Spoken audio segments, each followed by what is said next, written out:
जय रघुवीर स्वामी समर्थ. स्वामी आईला आवडतात या 4 वस्तू. नेहमी घरामध्ये ठेवा या वस्तू.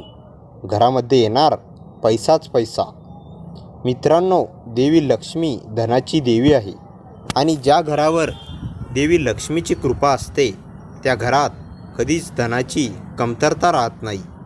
घरातील प्रत्येक सदस्याची प्रगती होते व प्रत्येक क्षेत्रात यशाची प्राप्ती होते.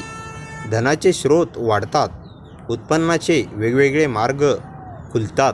परंतु जर आपल्याला धनाची देवी आपल्या घरात कायम राहावी असे वाटत असेल, आपल्याला प्रत्येक क्षेत्रात दुप्पट लाभ व्हावा असे वाटत असेल, तर या 4 वस्तू आपण आपल्या घरात जरूर ठेवा. त्या अगोदर आजचा हा स्वामी संदेश पूर्ण बघा आणि चॅनलवर नवीन असाल तर चॅनलला आत्ताच सबस्क्राईब करा आणि कमेंटमध्ये श्री स्वामी समर्थ लिहा.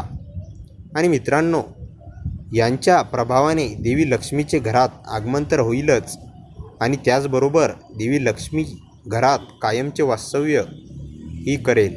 असे म्हटले जाते की जर देवी लक्ष्मीशी संबंधित वस्तू आपल्या घरात ठेवल्या तर देवी लक्ष्मी आपल्यावर प्रसन्न होते व आपल्यावर तिचा आशीर्वाद सदैव राहतो. यातील पहिली वस्तू म्हणजे पिवळी कवडी. मित्रांनो, पिवळ्या कवड्या समुद्रास मिळतात.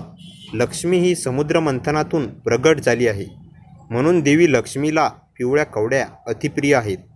ज्यांच्या घरात पिवळ्या कवड्या असतात त्यांच्या घरात कधीही धनाची कमतरता राहत नाही.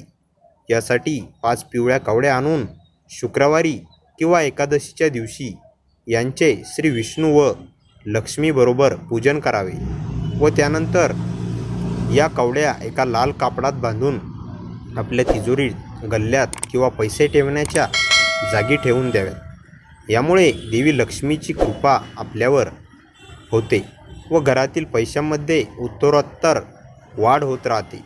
दुसरी वस्तू म्हणजे एकाक्ष नारळ. कोणत्याही पूजनात नारळाचे फार महत्त्व असते. नारळाला श्रीफळ म्हणजे लक्ष्मीचं ही म्हटलं जाते. तसे तर सगळीकडे पूजनात 3 डोळ्यांची नारळं वापरली जाते. त्यांना आपण महादेवाच्या त्रिनेत्राशी जोडतो. परंतु एक नारळ त्याला फक्त एकच डोळा असतो, त्या नारळाला एकाक्ष नारळ म्हटले जाते. तुम्ही कोणत्याही पूजनासाठी घरात नारळ आणला आणि तो लकीली जर एकाक्ष निघाला तर त्याला सोडू नये किंवा अर्पण करू तर नयेच. हे नारळ तसेच घरात ठेवावे. देवी लक्ष्मीला हे नारळ खूपच कमी आहे. देवी लक्ष्मीच्या चरणाजवळ हे नारळ ठेवून द्यावे. असे म्हणतात ते लाखो नारळामधून एखादेच नारळ एका क्षणी. म्हणून जर तुम्हाला असे नारळ मिळाले तर तुम्ही खूपच नशिबवान आहात. देवी लक्ष्मीची तुमच्यावर सदैव कृपा असेल. तिसरी वस्तू म्हणजे कमळाच्या फुलाच्या बिया म्हणजेच कमरबच्चनची माळ. कमळाच्या फुलांवर देवी लक्ष्मी विराजमान असते आणि कमळाच्या फुलात देवीचे वास्तव्य असते.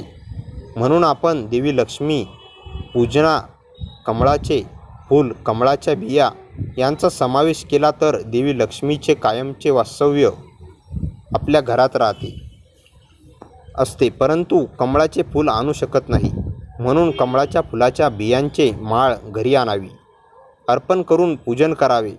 मित्रांनो, त्यामुळे लक्ष्मी आपल्यावर प्रसन्न होते, या घरात कायमचे वास्तव्य करते. आणि मित्रांनो, पुढील वस्तू आहे देवी लक्ष्मीचे पावले. आपल्या घरात लक्ष्मीचे चांदीचे पावले जरूर आणावीत. जर तुम्हाला चांदीची पावले आणणे शक्य नसेल तर मार्केटमध्ये विकत मिळतात. त्यांच्यावर शंकर, सूर्य, स्वस्तिक, चंद्र, कमळ अशी चिन्हे असतात. यावर लक्ष्मी यांचेही कोरलेले असते. त्याबरोबरच कलेशाचेही प्रतिकृती असते. अशी पावले जर आपण घरात आणली तर साक्षात देवी लक्ष्मीला घरात आणल्यासारखे होते व देवी आपल्यावर प्रसन्न होऊन आपले घर सोडून कधीच जाणार नाही. या पावलांची स्थापना अशा प्रकारे करावी की देवी लक्ष्मी आपल्या घरात प्रवेश करीत आहे. असे म्हटले जाते की आवळ्याच्या वृक्षावर श्री विष्णूंचे वास्तव्य असते आणि जेथे श्री विष्णू तेथे देवी लक्ष्मी असणारच ना आहे. म्हणून आवळ्याचे पूजन घरात जरूर करावे किंवा आवळ्याचे झाड लावावे व त्या झाडाचे दररोज पूजन करावे. म्हणजे आपल्या हाताने घडेल व बरोबर देवी लक्ष्मीची कृपा आपल्यावर होईल. लक्ष्मी यंत्र किंवा कुबेर लक्ष्मी यंत्र असते त्यापैकी कोणतेही एक यंत्र आणावे व त्याची घरात स्थापना करावी.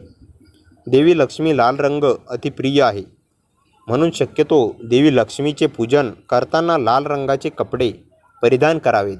त्यामुळे देवी लक्ष्मीचा आशीर्वाद आपल्याला मिळतो आणि असे म्हटले जाते की चांदीमध्ये देवी लक्ष्मीचे वास्तव्य असते. म्हणून आपल्या घरात देवी लक्ष्मीचे चांदीचे एक नाणे जरूर असावे. यामुळे देवी लक्ष्मीची आपल्यावर कृपा राहते. तर मित्रांनो, आजचा हा स्वामी संदेश आवडला असेल तर व्हिडिओला लाईक करा आणि चॅनलवर नवीन असाल तर चॅनलला आत्ताच सबस्क्राईब करा. आणि व्हिडिओ कसा वाटला हे कमेंटमध्ये नक्की कळवा. आणि कमेंटमध्ये श्री स्वामी समर्थ लिहायला विसरू नका. भाग्यवान ठरसाल.